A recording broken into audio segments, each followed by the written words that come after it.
رود الفائق اس میں منقول ہے، جس کا مفہوم ہے کہ جب کوئی نوجوان سچی توبہ کرتا ہے نا تو فرشتے ایک دوسرے کو خوشخبریاں دیتے ہیں۔ جب کوئی نوجوان گناہوں کا راستہ چھوڑ کے سچی توبہ کرتا ہے تو فرشتے ایک دوسرے کو خوشخبریاں دیتے ہیں۔ جو دیگر فرشتے ہیں وہ پوچھتے ہیں بھائی کیوں خوشخبریاں دے رہے ہو ایک دوسرے کو؟ تو ان کو بتایا جاتا ہے یہ ایک نوجوان نے گناہوں کا رشتہ چھوڑ کے نا اپنے اللہ کی بارگاہ میں سچی توبہ کر لیا ہے۔ پھر ایک اعلان کرنے والا اعلان کرتا ہے اس نوجوان کے توبہ کے استقبال میں ساری جنتوں کو سجا دو۔ تینوں روٹی دی فکر پہ گئی، تینوں روٹی دی فکر پہ گئی، یہ فکر کر میاں تیرا اللہ تجھ سے راضی نہیں ہے۔ اپنے اللہ کو منا، روٹی کی فکر پڑ گئی تجھے، اپنے اللہ کو راضی کر۔ تیرا مقصد صرف روٹی کمانا نہیں ہے، تیری تخلیق کا مقصد بہت بڑا ہے۔ تو وہی ہے جس کے لیے 4 قسمیں کھائیں اس نے، والتین والزیتون وطور سینین وہذا البلد الامین لقد خلقنا الانسان فی احسن تقویم۔ وہ جس کے لیے 4 قسمیں کھائی گئی وہ صرف روٹی کے لیے آیا ادھر۔ اقبال کہتے ہیں بے خبر تو جوہر آئینہ ایام ہے، تو جہاں میں خدا کا آخری پیغام ہے۔ ہاں بس ایک کام کرو پتر، جو طریقہ رسول اللہ علیہ الصلوۃ والسلام نے بتایا اس پہ نکل کھڑو، پھر اور اس پہ چھوڑ دو فقیری امیری میں کوشش پوری کرو، پوری محنت کرو پتر، لیکن رب کو ناراض کر کے نہیں، دھوکہ دے کے نہیں، جھوٹ بول کے نہیں، قسم کھا کے نہیں، کم تول کے نہیں، پورا تول، سچی بات، نو دھوکہ، نو فراڈ۔ ہاں جو نبی علیہ السلام نے طریقہ دیا، اپنے دن کی ابتدا فجر سے کرو، اپنے دن کی ابتدا استغفار سے کرو، اپنے دن کی ابتدا سورہ یاسین سے کرو، اپنے دن کی ابتدا درود پاک سے کرو، اپنے دن کی ابتدا ذکر و اذکار سے کرو، اور پھر نکل جاؤ اور چھوڑو پھر اپنے اللہ پہ حضرت، پھر دیکھو رنگ لگتے ہیں کہ نہیں لگتے ہیں۔ پتر اس کے مخالف چل کے کیا کر لو گے تم؟ وہ مجھے سمجھ یہ نہیں آ رہی، ایک بندہ ایک فیکٹری میں کام کر رہا ہے نا، وہ اپنے اس عارضی چھوٹے سے مالک کی مخالفت نہیں کرتا، وہ کہتا ہے مالک کی مخالفت کر کے میں نے فیکٹری میں کیسے رہنا ہے؟ بھائی اتنی تجھے سینس ہے کہ اس چھوٹے سے مالک کی مخالفت کر کے تو فیکٹری میں نہیں رہ سکتا، اور تیری مت ماری گئی ہے تو اللہ اور اللہ کے رسول سے مخالفت کر کے یہاں کیسے سکھی رہ لے گا؟ تیری مت ماری گئی ہے۔ تو اپنے مینیجر سے بگاڑنا نہیں چاہتا، بھائی مینیجر ہے میرا وہ، تو یس سر، یس سر، جی سر، نو سر، آیا سر، گیا سر، پہنچ گیا سر۔ جس مینیجر کا پتہ ہی کوئی نہیں اگلے دن اس کا تبادلہ ہو گیا ہو، جس مینیجر کا پتہ ہی کوئی نہیں وہ اس نے اگلا سانس بھی لینا کہ نہیں لینا ہے، تو اس مینیجر سے تو ڈر رہا ہے کہ میں اس آفس میں اس مینیجر کے خلاف چل کے نہیں رہ سکتا۔ بھائی تو کیا کر رہا ہے؟ پھر تو اللہ اور اللہ کے رسول کے خلاف چل کے کیسے سکھی رہ لے گا؟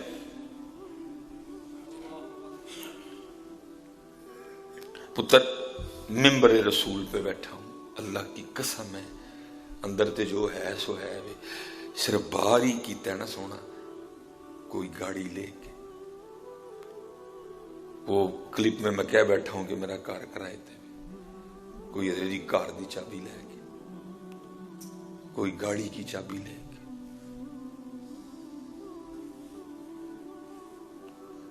تو ایک مینیجر سے مخالفت نہیں ڈالنا چاہتا کہ مینیجر کی مخالفت کر کے میں دفتر میں سکھی نہیں رہوں گا، اور تو اللہ اور اللہ کے رسول کی مخالفت کر رہا ہے، جو ملکوں کا مالک ہے۔ تو اس مینیجر سے، تو اس فیکٹری کے مالک سے ڈر رہا ہے، ہو سکتا ہے تو کل آئے تو وہی کوئی نہ رات کو ہارٹ اٹیک آئے مر جائے، لیکن وہ ہمیشہ سے ہے، اس نے ہمیشہ ہی رہنا ہے۔ وہ حی ہے، وہ قیوم ہے، وہ دائم ہے، وہ قدیم ہے، وہ بے نیاز ہے، وہ 70 ماہوں سے بڑھ کے پیار کرتا ہے۔ یہ تفسیر نعیمی مفتی احمد یار خان نعیمی رحمۃ اللہ تعالی علیہ، اپنے اس میں لکھا ہے 2 بھائی تھے، ایک نیکوکار ایک گنہگار۔ وہ جو نیکوکار تھا نا، اس نے اپنے دوسرے بھائی کو ہمیشہ کہنا ہو یہ چھوڑ دے، یہ گناہوں کا راستہ چھوڑ دے، چھوڑ دے گناہوں کا راستہ، یہ راستہ ٹھیک نہیں ہے۔ لیکن وہ اسی راستے پر ایک دن موت آ گئی۔ جب وہ جان کنی کے عالم میں تھا نا، نزا کی کیفیت تاری تھی، وہ بھائی آ گیا، اس نے کہا میں تجھے کہتا رہا ہوں اپنے اللہ کو منا لے، تو نے ساری عمر ضائع کر دی، اور دیکھ تو اب اتنے زیادہ گناہ لے کے اللہ کی بارگاہ میں جا رہے ہیں۔ تو بھائی آگے سے اس کو کہتا ہے، اے میرے بھائی تو ٹھیک کہتا رہا، میں نے غلط کیا، لیکن ایک بات بتا، اگر بروز قیامت اللہ میرے فیصلے کا حق میری ماں کو دے دے تو یہ بتا میری ماں مجھے جنت میں بھیجے گی کہ جہنم میں؟ تو بھائی کہنے لگا ظاہر ہے ماں ہے، وہ تو تجھے جنت میں بھیجے گی۔ وہ رو پڑا اور کہنے لگا اگر وہ ماں مجھے جنت میں بھیجے گی تو وہ میری ماں سے بھی زیادہ مجھ سے محبت کرتا ہے۔ یہ کہہ کہ اس نے جان دے دی۔ وہ مفتی صاحب لکھتے ہیں، خواب میں اپنے بھائی کو دیکھا تو بڑی اچھی حالت میں۔ اس نے کہا کیا بنی؟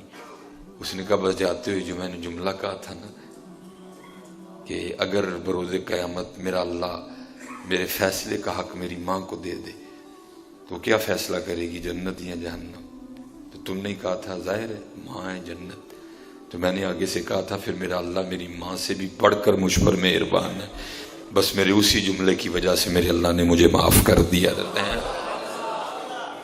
کریم لیکن پتر ہاتھ جوڑ کے ایدو تو دلیری نہ لئیو ہے کہ جو کریم ہے تو میں چک کے رکھا سارا کچھ ادھر، پتر جو کریم ہے تو جی پکڑ سخت بھی بڑی جمی ہے، وہ دی پکڑ اس بات پہ دلیر نہ ہو جانا۔ یہ بات میں نے صرف اس لیے سنائی ہے تاکہ دلوں کو ٹھنڈک پڑے، لیکن اس بات پہ دلیر نہ ہو جانا کہ کریم ہے تو میں چک کے رکھا سارا کچھ نہ پتہ۔ کچھ گناہ تو ایسے ہیں جن کے بارے میں لکھا ہے ان کی نحوست کی وجہ سے آخری وقت ایمان تک سلب ہو جاتا ہے۔ نہیں، بچو گناہوں سے، اپنے اللہ کو راضی کرو۔ اور حضرت جی کثرت سے استغفر اللہ استغفر اللہ اور علیہ الرحمہ۔ آپ کی بارگاہ میں سوال آیا، حضرت زیادہ تسبیح پڑھا کہ استغفار زیادہ کرا؟ آپ نے فرمایا تسبیح کی بڑی شان ہے، ہر چیز اللہ کی پاکی بول رہی ہے، ہر چیز اللہ کی اپنے اپنے انداز سے پاکی بیان کر رہی ہے۔ حضرت سیدنا داؤد علیہ نبی علیہ السلام آپ کے لیے لکھا ہے کہ آپ نے ایک دفعہ ایک مینڈک کو دیکھا جو ماہویت کے عالم میں اللہ کا ذکر کر رہا ہے۔ ہم تو کرتے ہیں نا، کوئی خارج کر رہا ہے، کوئی اللہ اللہ کر رہا ہے ساتھ چھت کو، نہیں، ماہویت کا عالم ہے، اس کو دائیں بائیں کی کوئی ہوش نہیں، ماہویت کا عالم ہے۔ اور کیونکہ حدیث بھی ہے، محبوب علیہ السلام نے فرمایا مینڈک کو نہ مارو، فَإِنَّهُ يُكْسِرُ التَّسْبِيحَ، یہ بڑی کثرت سے اللہ کی تسبیح بیان کرتا ہے۔ حضرت صحابہ نے اس کی محبوب علیہ السلام آپ پر ہمارے ماں باپ قربان، کیا کہتا ہے مینڈک؟ کیا ہے مینڈک کی تسبیح؟ آپ نے فرمایا مینڈک کہتا ہے سبحان المعبود فی لج البحار، یہ مینڈک کی تسبیح ہے۔ حضرت سیدنا داؤد علیہ نبی علیہ السلام نے اس مینڈک سے پوچھا وہ تو کب سے اسی طرح اللہ کا ذکر کر رہا ہے؟ اس مینڈک نے عرض کی اللہ کے نبی علیہ السلام متواتر 70 سال سے اسی طرح میں اللہ کی یاد میں محو ہوں، 70 سال سے اسی طرح میں اللہ کی یاد میں۔ ہاں پتر حضرت جی 10 لکھے ہیں جانور جو جنت میں جائیں گے، 10 جانور لکھے ہیں. اب وقت تھوڑا ہے، میں پھر انشاءاللہ کبھی تفصیلاً اس کو بیان. ان میں کتا بھی ہے، ان میں ایک گدھا بھی ہے. ہاں، حضرت عزیر علیہ السلام کا، وہ بھی جنت میں جائے گا.